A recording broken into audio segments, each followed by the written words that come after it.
Narayanganj city নির্বাচনে ভোটের প্রচার শেষ হচ্ছে আজ। শেষ সময়ে ব্যস্ত সময় পার করছেন প্রার্থীরা। এ সময় আঘাত এলে পাল্টা আঘাত করার হুঁশিয়ারি দিয়েছেন স্বতন্ত্র মেয়র প্রার্থী তৈমুর আলম খন্দকার। আর নৌকার প্রার্থী সেলিনা হায়াত আইভি বলেছেন, নির্বাচনের আগে সন্ত্রাসমুক্ত করতে হবে নারায়ণগঞ্জ মহানগর। শীতলক্ষার পারের এবারের নির্বাচনের ফলাফলে বড় ভূমিকা রাখতে পারে নারীরা। দিলীপ কুমার মণ্ডলকে সাথে নিয়ে আরফিন শাকিলের রিপোর্ট। বরাবরই শীতলক্ষা পারের নির্বাচন মানে উৎসব, ক্ষমতার কেন্দ্রে নানা হিসেব নিকেশে এর গুরুত্ব কম নয়। এবারে নির্বাচনে ৫.৫ লাখ ভোটারের মধ্যে প্রায় ৪৯ ভাগই নারী। নতুন ভোটারের সংখ্যা প্রায় ৮%, যা নির্বাচনের সব হিসেব বদলে দিতে পারে। যে মনে করেন সিটি উন্নয়ন করবো তাকেই আমরা সিলেক্ট করে নেব। স্মার্ট এবং নিরাপদ নগর চাই আমরা। শান্তিপূর্ণভাবে সুষ্ঠুভাবে নির্বাচন হবে সেইভাবে আশাবাদ। বিগত 2টা সিটি নির্বাচন থেকে এই নির্বাচন একটু কঠিন হবে। ভোটাররা নানা হিসাব মিলাতে ব্যস্ত থাকলেও প্রার্থীরা ছুটছেন মানুষের দুয়ারে। স্বতন্ত্র মেয়র প্রার্থী তৈমুর আলম খন্দকারের অভিযোগ, নির্বাচন থেকে তার অনুসারীদের সরিয়ে দিতে নানামুখী চক্রান্ত চলছে। আটক করা হয়েছে 17 জনকে। আমার বিভিন্ন ওয়ার্ড থেকে আমি খবর পাচ্ছি যে রাত্রে পুলিশ গিয়ে তল্লাশি করতেছে। এখন পর্যন্ত কতজন আটক হয়েছে? এই পর্যন্ত 17 জন আটক হয়েছে। একটা ভীতির পরিবেশ পুলিশি কার্যক্রমে শুরু হয়েছে। পলিটিক্স এমন একটা জিনিস, যত আঘাত আসে তত প্রতিঘাত করার জন্য তৈরি হয়। তা আমরা প্রতিঘাতের জন্য তৈরি হচ্ছি। দিনভর নগরীর বিভিন্ন ওয়ার্ডে বিশাল সংখ্যক নেতাকর্মী নিয়ে নৌকার জন্য ভোট চেয়েছেন সেলিনা হায়াত আইভি। বলেছেন, নৌকায় ভোট দিতে মানুষ মুখিয়ে আছে, নির্বাচনী পরিবেশ রয়েছে সুষ্ঠু ও নিরপেক্ষ। আর কাকে ধরেছে কি হচ্ছে আমি জানি না, এটা আমার জানার ব্যাপারও না। এটা প্রশাসন দেখবে। শহরে যদি কোনো শৃঙ্খলতার সৃষ্টি হয় সেটার দেখভাল করার দায়িত্ব তো প্রশাসনের। আমি শুধু চাই ভোট কেন্দ্র যেন পরিষ্কার থাকে, কোনো সন্ত্রাসী যেন ওইখানে ঝামেলা লাগাতে না পারে, আমার ভোটাররা যেন ঠিক মতো ভোট দিতে যেতে পারে। এবারে নারায়ণগঞ্জ নির্বাচনে 192টি কেন্দ্রে ভোট গ্রহণ হবে ইভিএমে। ভোট কেন্দ্রে ঢুকতে হবে মাস্ক পরে। নারায়ণগঞ্জ সিটি কর্পোরেশন নির্বাচন ঘিরে এখন পর্যন্ত কোনো ধরনের বিশৃঙ্খলার খবর পাওয়া যায়নি, জানিয়ে সন্তুষ্টি প্রকাশ করেছেন নগরবাসী। সাধারণ মানুষ বলছে, নির্বাচনের দিন পর্যন্ত এমন শান্তিপূর্ণ আর নিরপেক্ষ পরিবেশ বজায় থাকুক সবখানে। আরফিন শাকিল, নিউজ 24, নারায়ণগঞ্জ। গাজীপুরে নয়ন শেখ নামে এক ছাত্রলীগ কর্মীকে প্রকাশ্যে পিটিয়ে হত্যার অভিযোগ উঠেছে। বৃহস্পতিবার রাতে শ্রীপুর উপজেলার কাউরাইদ বাজারে এই ঘটনাটি ঘটে। নিহত নয়ন শেখ কাউরাইদ ইউনিয়নের ছাত্রলীগের সভাপতি পদপ্রার্থী ছিলেন। স্থানীয়রা জানান, গতকাল বিকেলে কাউরাইদ কেন উচ্চ বিদ্যালয় মাঠে ক্রিকেট খেলা হয়। খেলায় দুপক্ষের খেলোয়াড়দের মধ্যে হাতাহাতির ঘটনা ঘটে। ওই হাতাহাতির ঘটনায় খেলোয়াড়দের একটি পক্ষ আরেক পক্ষকে দায়ী করে ছাত্রলীগ নেতা নয়ন শেখকে সুরাহার জন্য জানায়। ঘটনার জন্য নয়ন শেখ কাউরাইদ ইউনিয়নের যুবলীগ নেতা খায়রুল মীরের ছেলে অনুভবককে ডেকে তার অফিসে নিয়ে আসে। এই ঘটনার পর কাউরাইদ বাজারে দেশীয় অস্ত্র হাতে মহড়া দেয় খায়রুল মীরের কর্মীরা। পরে রাত 8:30টার দিকে নয়ন শেখকে দলীয় কার্যালয়ে প্রায় ঘণ্টাখানেক অবরুদ্ধ করে রাখে তারা। এক পর্যায়ে দলীয় কার্যালয়ের ভেতরে ঢুকে নয়ন শেখের ওপর হামলা চালায় খায়রুল সহ তার লোকজন। সেখান থেকে দৌড়ে পালানোর সময় তাকে ধাওয়া করে পাশের রেলের একটি পুকুরে পড়ে গেলে সেখানে পিটিয়ে হত্যা করা হয় নয়নকে। এদিকে পিরোজপুরে আবারও কুপিয়ে এক যুবলীগ নেতার হাতের কবজি বিচ্ছিন্ন করার অভিযোগ উঠেছে। সদর উপজেলার ভৈরমপুর এলাকায় বৃহস্পতিবার সকালে নাদিম খান নামের ওই যুব নেতাকে কুপিয়ে হাত কেটে ফেলার অভিযোগ উঠেছে প্রতিপক্ষের বিরুদ্ধে।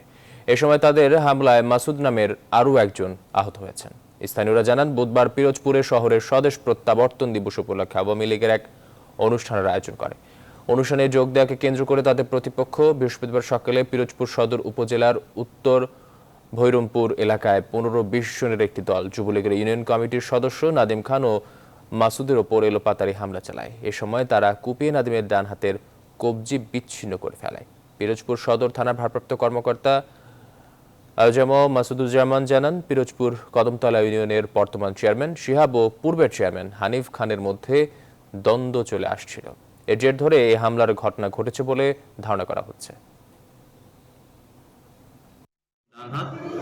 মোটামুটি ফোরাম থেকে নাই এবং তার ব্লিডিং, অতিরিক্ত মাত্রা ব্লিডিং হওয়ার কারণে শরীরে অনেক ফ্যাকাশে ছিল আর বেশ কিছু গভীর ক্ষত ছিল। সব থেকে খারাপ ক্ষত যেটা বাম কাঁধে এখানে একটা ডিপ ইঞ্জুরি আছে। নতুন নির্বাচন কমিশন গঠনে রাষ্ট্রপতি মোহাম্মদ আব্দুল হামিদের কাছে 4টি প্রস্তাব দিয়েছে জাকের পার্টি। সন্ধ্যায় বঙ্গভবন থেকে বেরিয়ে এসব কথা জানান দলটির চেয়ারম্যান মুস্তফা আমির ফয়সাল। বৃহস্পতিবার রাষ্ট্রপতির সংলাপে অংশ নেয় 3টি রাজনৈতিক দল। এ সময় নির্বাচন কমিশন গঠনের আলাপের বাইরে গিয়ে খালেদা জিয়ার মুক্তির আহ্বান জানায় 2টি দল। বঙ্গভবনের সংলাপ শেষে জাকের পার্টির চেয়ারম্যান বলেন, অবাধ, সুষ্ঠু, নিরপেক্ষ নির্বাচনের জন্য অত্যাধুনিক প্রযুক্তি, ব্লক চেইন পদ্ধতি সংযোজন এবং ভোটিং করার প্রস্তাব দিয়েছেন। এদিকে নির্বাচন কমিশন গঠনের আলাপের বাইরে গিয়ে সুচিকিৎসার জন্য রাষ্ট্রপতির কাছে খালেদা জিয়ার মুক্তির আহ্বান জানিয়েছেন বাংলাদেশ কল্যাণ পার্টি। ভবিষ্যৎ রাজনীতির স্বার্থেই খালেদা জিয়ার সুচিকিৎসার ব্যবস্থা নেওয়া উচিত বলে রাষ্ট্রপতির কাছে দাবি জানান বাংলাদেশ জাতীয় পার্টি। দলটির চেয়ারম্যান আন্দালিব রহমান পার্থ নেতৃত্বে 7 সদস্যের প্রতিনিধি দল সংলাপে অংশ নেয়।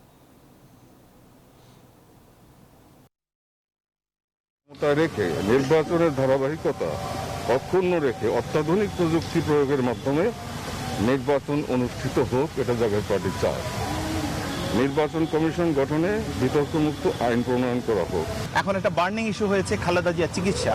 আমরা মানবিক দৃষ্টিকোণ থেকে বলেছি এই বিষয়টা ওনার স্পেশাল পাওয়ারের মাধ্যমে যেন বিবেচনা করা হয়। ভবিষ্যৎ রাজনীতিবিদ, সব দলের সৌহার্দ্যপূর্ণ সম্পর্ক সবকিছু মাথায় রেখে আমি এটা রাষ্ট্রপতিকে অনুরোধ করেছি যে এই ওনার সুচিকিৎসার জন্য বিদেশে যাওয়ার যে ব্যবস্থাটা, এই ব্যাপারটাও যেন উনি ক্যাবিনেটে দেয়। ধর্ম বিবেচ্য নয়, জন্মসূত্রেই রোহিঙ্গারা মিয়ানমারের নাগরিক, এমন মন্তব্য করেছেন রাখাইনের বৌদ্ধ সম্প্রদায় নিয়ন্ত্রিত সশস্ত্র সংগঠন আরাকান আর্মির প্রধান জেনারেল তোয়াইমরা নাই। দেশটির রাখাইন প্রদেশ থেকে নিউজ 24-কে অনলাইনে দেওয়া সাক্ষাৎকারে তিনি বলেন, প্রদেশটির অধিকাংশ এলাকায় এখন তাদের নিয়ন্ত্রণে। মুসলিম বৌদ্ধ সম্প্রদায়ের মধ্যে এখন দ্বন্দ্ব নেই। রোহিঙ্গা প্রত্যাবাসনে যে কোনো সহযোগিতায় আরাকান আর্মি প্রস্তুত বলে জানান তিনি। নাহিদ হোসেনের রিপোর্ট।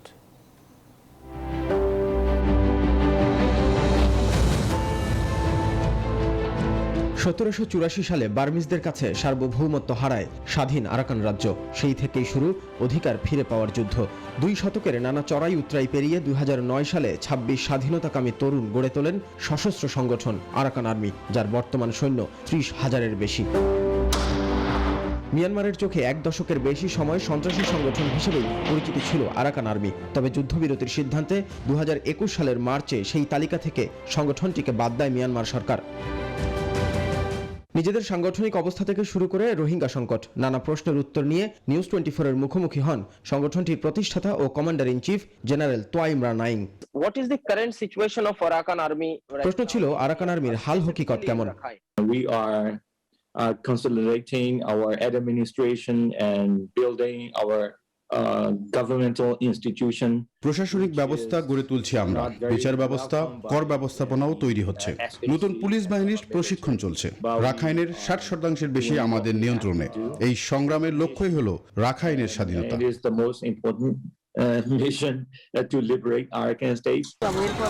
প্রসঙ্গ যখন রোহিঙ্গা সংকট, জেনারেল নাইং এর সাফ জবাব, রোহিঙ্গাদের জন্মভূমিতে ফিরিয়ে এনে যত দ্রুত সম্ভব নাগরিক অধিকার নিশ্চিত করা উচিত।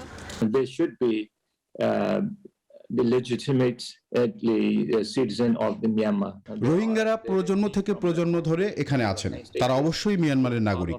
সেই অধিকার তাদের ফিরে পাওয়া উচিত। রাখাইনের মুসলিম নন মুসলিমদের সম্পর্ক সুখকর ছিল না, আমরা সেই অবস্থার পরিবর্তন করেছি। রোহিঙ্গারা ফিরে এলে তাদের নিরাপত্তাও আমাদের দায়িত্ব, তারা যে ধর্মেরই হোক না কেন।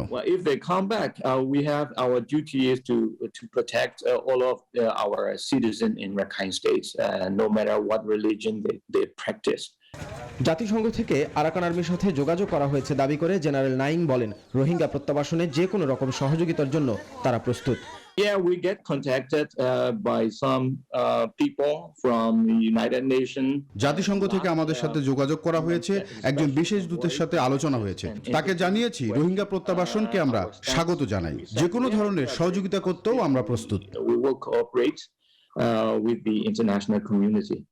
আরাকান আর্মির প্রধান বলেন, তাদের স্বাধীনতার সংগ্রাম চলবেই। We are very much interested to work together with Bangladesh. Nahid Hossain, news 24, Dhaka. কাগজে কলমে বৃহস্পতিবার থেকে বিধিনিষেধ কার্যকর হলেও তা মানার বালাই ছিল না রাজধানীর কোথাও। গণপরিবহন থেকে শুরু করে হোটেল, রেস্তোরাঁ, সব জায়গায় ছিল নিয়ম না মানার হিড়িক। বিস্তারিত তালুকদার বিপ্লবের প্রতিবেদনে। করোনা সংক্রমণের ঊর্ধ্বগতি নিয়ন্ত্রণে 11 দফা বিধিনিষেধ কার্যকরের প্রথম দিনেই হতাশার চিত্র রাজধানীতে। বেশিরভাগ মানুষের মধ্যেই বালাই ছিল না কোনো নির্দেশনা মানার। মাস্কটা ব্যবহার করি ধুই আইছি অফিসে। এই পকেটে আছে এই মাছ দাও একটা রোবেল এক বস্তা কিনে আনছে এই এক বস্তা লাগবে। গণপরিবহন ও জনসমাগমেও মাস্ক ব্যবহার ছিল অনীহা। এছাড়া টিকা সনদ দেখিয়ে হোটেল রেস্তোরাঁয় প্রবেশের নির্দেশনা থাকলেও তা নিয়ে দেখা গেছে মিশ্র প্রতিক্রিয়া। রাজধানীর কাঁচা বাজারগুলোতেও মানা হয়নি স্বাস্থ্যবিধি। সরকার যেভাবে বিধিনিষেধ দেবে ঠিক আছে, আমরা সেভাবেই সবাইকে খাবার দাবারের ব্যবস্থা করবো। জানি কাজ লোক আছে মান করে বসে থাকবে, তুমি কেনা টিকা দিতে পারিনি, কাগজপত্র আজকে আনবো, আনলে তারপরে সামনে টিকা দিব। হেলথ স্পেস করতে হবে, কোথাও গেলাম আমার টিকা কার্ড দেখাইতে হবে, আর সবাই তো এগুলো কেরিও করে না।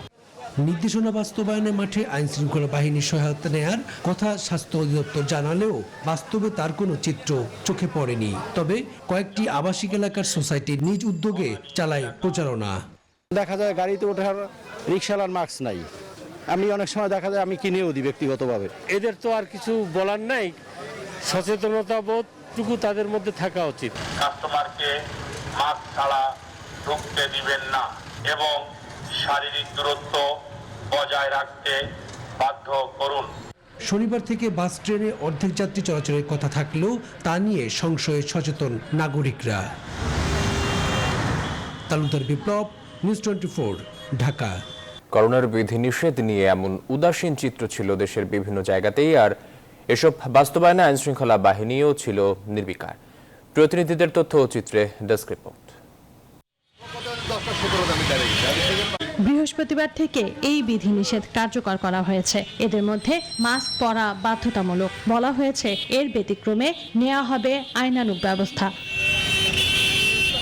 বগুড়ায় বিধিনিষেধ কার্যকরে মাঠে নেমেছে বগুড়া জেলা প্রশাসন। সকাল থেকে শহরের বিভিন্ন স্থানে নির্বাহী ম্যাজিস্ট্রেট অভিযান চালান। এ সময় তারা পথচারীদের মাঝে মাস্ক বিতরণ করেন। যদিও এ বিষয়ে উদাসীন অধিকাংশ বগুড়াবাসী, আর এই কারণেই জনসচেতনতা সৃষ্টি সহ উপজেলা পর্যায়ে ইউএনও ও সহকারী কমিশনার কাজ শুরু করেছেন। স্বাস্থ্যবিধি মানাতে প্রশাসন কাজ করছে বলে জানান জেলা প্রশাসক। মাস্ক লাগাবো, মাস্ক লাগানোর কথা মনে নাই, পাঞ্জাবির পকেটের মধ্যে আনতে পারি নেই। মাস্ক আমি গাড়িতে নামলে এই যেখানে কিনবো। ইতিমধ্যে আমাদের উপজেলা নির্বাহী অফিসার এবং সহকারী কমিশনার ভূমিগণ মোবাইল কোর্টের মাধ্যমে এবং প্রচারণার মাধ্যমে সেটির বিষয়ে কাজ করছে। আর আমাদের আগে যেরকম মোবাইল কোর্ট জেলা পর্যায়ে আমরা করেছি, সেটার আমরা সংখ্যা বাড়িয়ে দেব। করোনার সংক্রমণ ঠেকাতে সরকারি বিধিনিষেধের বালাই ছিল না রাজশাহীর কোথাও। মানুষকে দেখা যায়নি মাস্ক পরতে, প্রশাসনের পক্ষ থেকেও তেমন কোনো তৎপরতা চোখে পড়েনি। একই চিত্র ফেনীতেও। বেশিরভাগ মানুষই পরেননি মাস্ক, মানছেন না স্বাস্থ্যবিধি। সকালে শহরের শহীদ মিনার চত্বর, মহিপাল, সদর হাসপাতাল মোড় সহ ব্যস্ততম সড়কগুলোতে স্বাস্থ্য সচেতনতার পাশাপাশি মাস্ক বিতরণ করেন নির্বাহী ম্যাজিস্ট্রেট। Desk report, news 24। করোনার উচ্চ মধ্যম ঝুঁকিপূর্ণ এলাকাগুলোতে বিশেষ সতর্কতার জন্য নির্দেশনা দিয়েছে স্বাস্থ্য অধিদপ্তরের রোগ নিয়ন্ত্রণ শাখা। বিশেষজ্ঞরা বলছেন, ক্লাস্টার ট্রান্সমিশন থেকে কমিউনিটি ট্রান্সমিশন হলে নিতে হবে প্রয়োজনীয় ব্যবস্থা, পাশাপাশি চালিয়ে যেতে হবে ভ্যাকসিন কার্যক্রম। এদিকে 12 বছরের ঊর্ধ্বে শিশুদের টিকা নিশ্চিতে ফাইজারের টিকা রাখার নির্দেশনা দিয়েছে স্বাস্থ্য অধিদপ্তর। রিশাদ হাসানের রিপোর্টে বিস্তারিত। স্বাস্থ্য অধিদপ্তরের তথ্য মতে দেশের 2টি জেলা রয়েছে সংক্রমণের উচ্চ ঝুঁকির তালিকায়। এসব জেলায় সংক্রমণের হার 10 থেকে 19%। পাশাপাশি নাটোর সহ সীমান্তবর্তী মোট 6 জেলা রয়েছে মধ্যম ঝুঁকির তালিকায়। এসব জেলায় দেখা দিয়েছে ছোট ছোট ক্লাস্টার ট্রান্সমিশন। বিশেষজ্ঞরা বলছেন, সংক্রমণের হার বিবেচনা করে এসব এলাকায় নিতে হবে প্রয়োজনীয় ব্যবস্থা। সীমান্তবর্তী এলাকা, সেখান থেকে কিন্তু আমাদের বর্ডার থেকে চলে আসতে পারে খুব সহজে। সেখানে কিন্তু আগে থেকে জোরদার করা হয়েছে। এখন আরও বেশি সতর্কতা হতে হবে, যেহেতু এখানে বেশি পাওয়া যাচ্ছে, ঝুঁকিপূর্ণ এলাকা হচ্ছে। অনেক এলাকা অথবা মধ্যম, অনেক এলাকা উচ্চ ঝুঁকির মধ্যে পড়ছে। সেসব এলাকাতে আরও বেশি জোরদার স্বাস্থ্য ব্যবস্থা করতে হবে, যাতে মানুষ স্বাস্থ্যবিধি মেনে চলে। কোভিড-19 জাতীয় কমিটির সদস্য দিচ্ছেন উচ্চ ও মধ্যম ঝুঁকি এলাকাগুলোর হাসপাতাল ও চিকিৎসা ব্যবস্থা জোরদার করার পরামর্শ। হাসপাতাল ব্যবস্থাপনাগুলো আরো জোরদার করতে হবে, চিকিৎসকদেরও আরো প্রস্তুত থাকতে হবে, অক্সিজেন ব্যবস্থাপনা, লজিস্টিক সাপ্লাই এগুলো আরো জোরদার করতে হবে, হাসপাতালে টেস্টিং এবং ভ্যাকসিনেশন প্রোগ্রামও জোরদার করতে হবে। এদিকে স্বাস্থ্য অধিদপ্তরের এক বিজ্ঞপ্তিতে জানানো হয় 12 বছরের ঊর্ধ্বে শিশুদের জন্য ফাইজারের টিকা রেখে বাকি মডার্না অ্যাস্ট্রাজেনেকার টিকা দিয়ে দিতে হবে বুস্টার ডোজ। নির্ধারিত সময়ের মধ্যে শিশুদের টিকা নিশ্চিত করতে চায় স্বাস্থ্য অধিদপ্তর। গ্রাম পর্যায়ে টিকা কার্যক্রমটাকে নিয়ে গেছি, যেখানে আসলে রেজিস্ট্রেশন করা যারা তারাও টিকা পাবেন, এনআইডি নিয়ে আসলে বা বার্থ রেজিস্ট্রেশন নিয়ে আসলে যাদের এনআইডি নেই তাদের ক্ষেত্রে স্পট রেজিস্ট্রেশন করে তারা টিকা নিতে পারবেন। যদি এটার কোনোটাই না থাকে সেক্ষেত্রেও কিন্তু জাস্ট কাগজে রেকর্ড রেখেই আমরা তাদেরকে টিকা দেওয়ার জন্য সিদ্ধান্ত গ্রহণ করেছি এবং সেইভাবে আমাদের কার্যক্রম চলছে। দেশে বর্তমানে সংক্রমণ 12% পেরিয়ে যাওয়ায় টিকা কার্যক্রম আরো বেগবান করার লক্ষ্য স্বাস্থ্যসেবা বিভাগের। রিশাদ হাসান, নিউজ 24, ঢাকা। এদিকে 24 ঘন্টায় দেশে করোনা শনাক্ত হয়েছেন 3,359 জন এবং মারা গেছেন 12 জন। 21 সপ্তাহ পর শনাক্তের হার 12% ছাড়িয়েছে। এখন পর্যন্ত করোনায় মারা গেছেন 28,123 জন এবং শনাক্ত হয়েছেন 16,04,664 জন। এদিন সুস্থ হয়েছেন 302 জন এবং এখন পর্যন্ত সুস্থ হয়েছেন 15,51,955 জন। 24 ঘন্টায় 27,920টি নমুনা পরীক্ষায় শনাক্তের হার 12.03%। 24 ঘন্টায় মৃত্যুবরণকারীদের মধ্যে 6 জন পুরুষ এবং 6 জন নারী।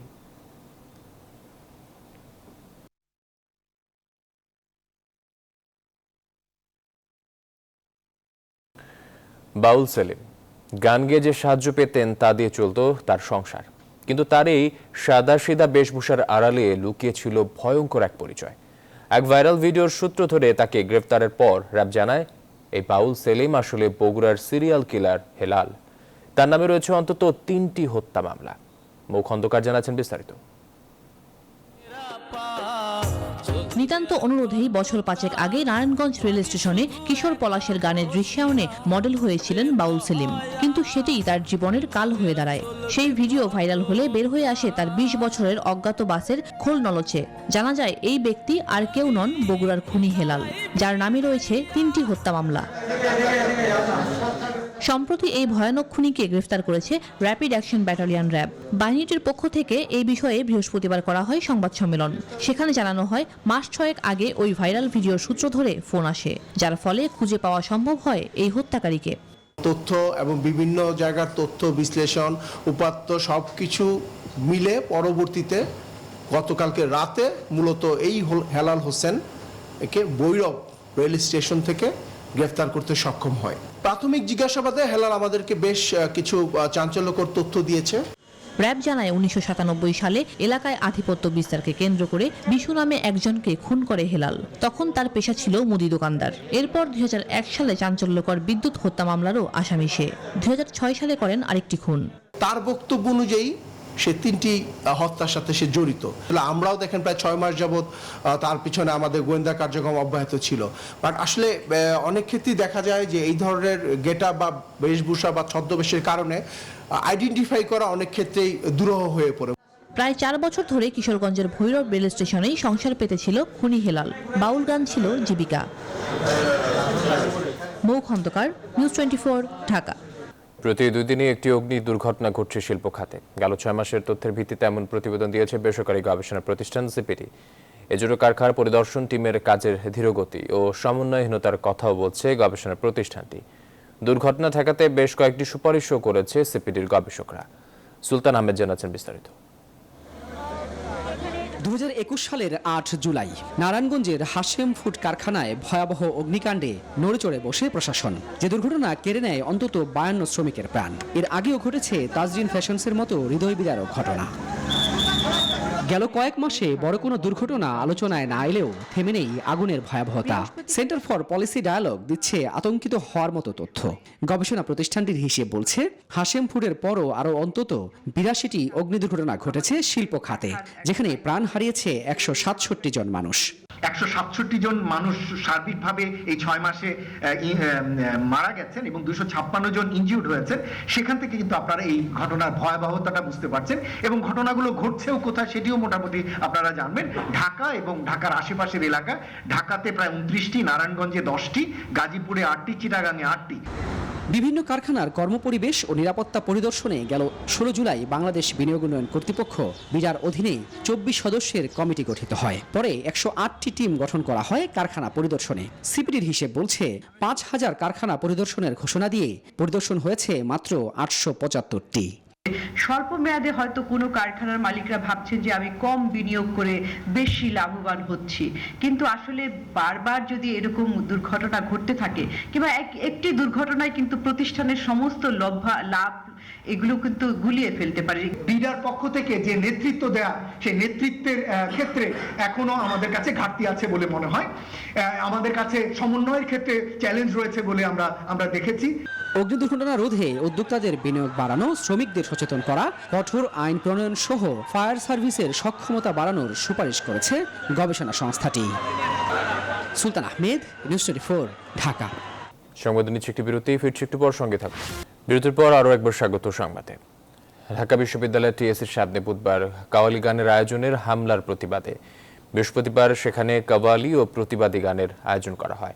সন্ধ্যা 6:30টায় সিলসিলা ব্র্যান্ডের ব্যানারে এই আয়োজন শুরু হয়, চলে প্রায় 1 ঘন্টা। অনুষ্ঠানের শুরুতেই বক্তারা হামলার প্রতিবাদ জানান, তারপর তারা বেশ কিছু গান পরিবেশন করেন।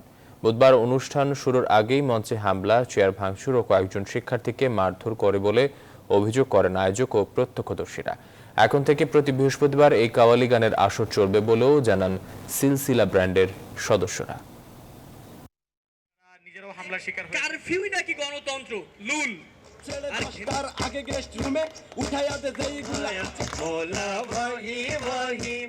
প্রোগ্রামের যে হামলা, এই হামলার প্রতিবাদে আজকে আমাদের এই প্রোগ্রাম ছিল। আজকে আমরা তাদেরকে এটা জানিয়ে দিতে চেয়েছি যে হামলা করে আসলে সংস্কৃতির যে যাত্রা, সুন্দরের যাত্রাকে দমানো যায় না। এই সুন্দরের যাত্রায় আমরা আছি, থাকবো ইনশাল্লাহ।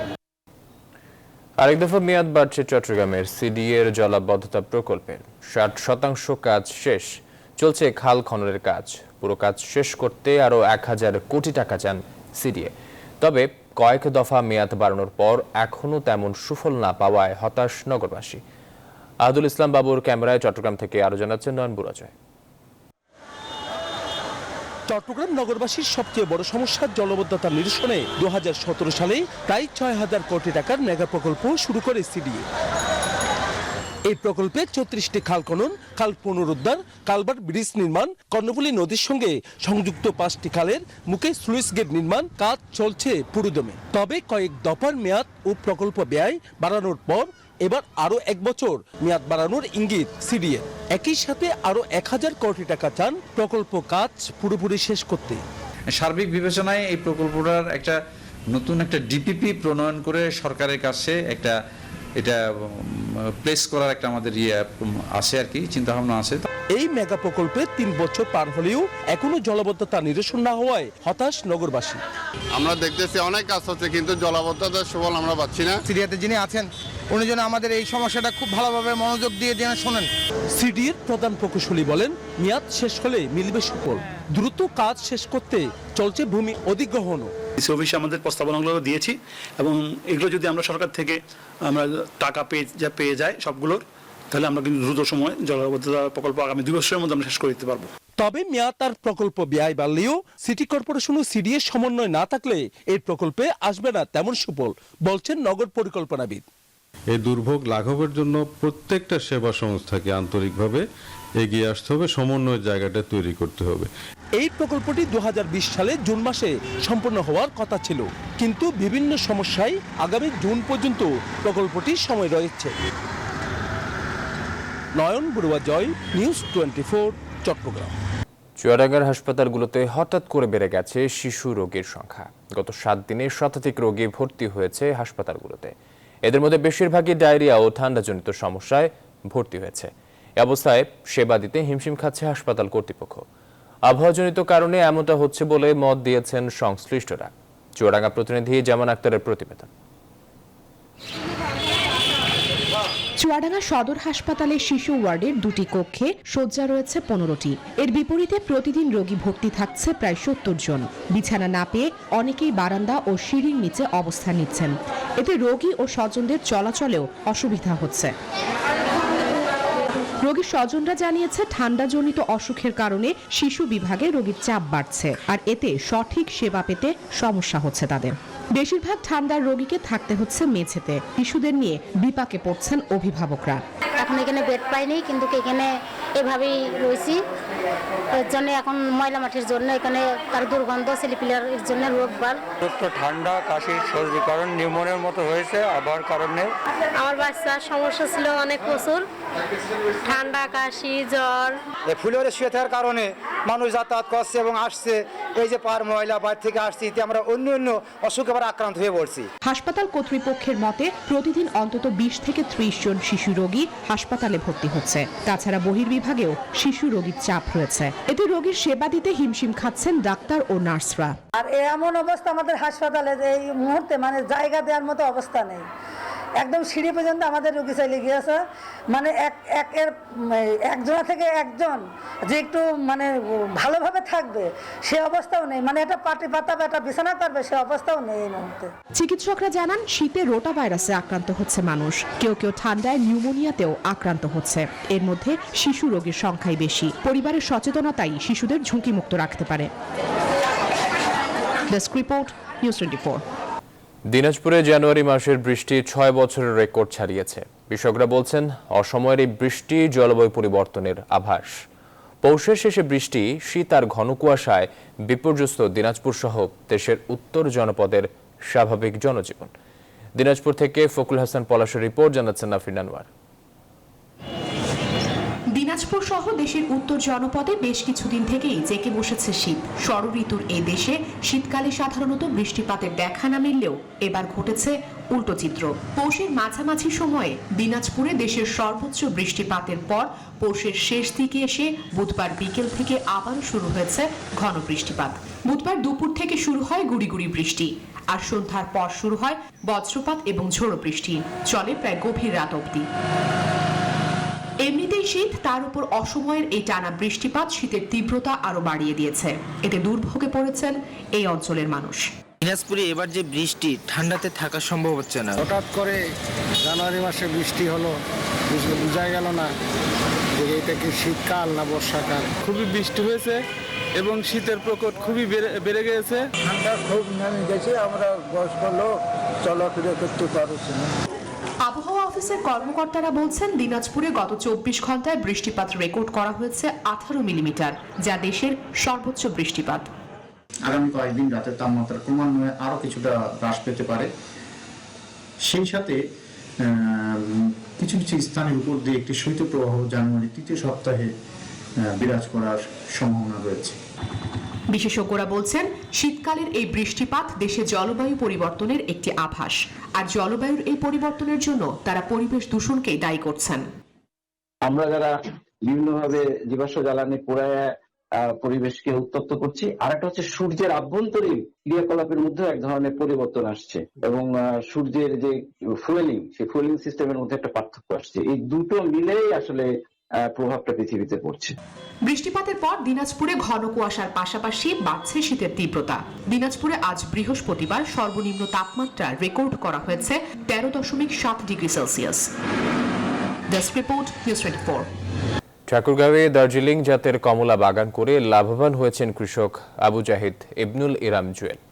বাগানের প্রতিটি গাছে ফল ধরেছে প্রচুর। ভারতীয় জাতের এই ফল মিষ্টি ও সুস্বাদু হওয়ায় বাজারে চাহিদাও রয়েছে।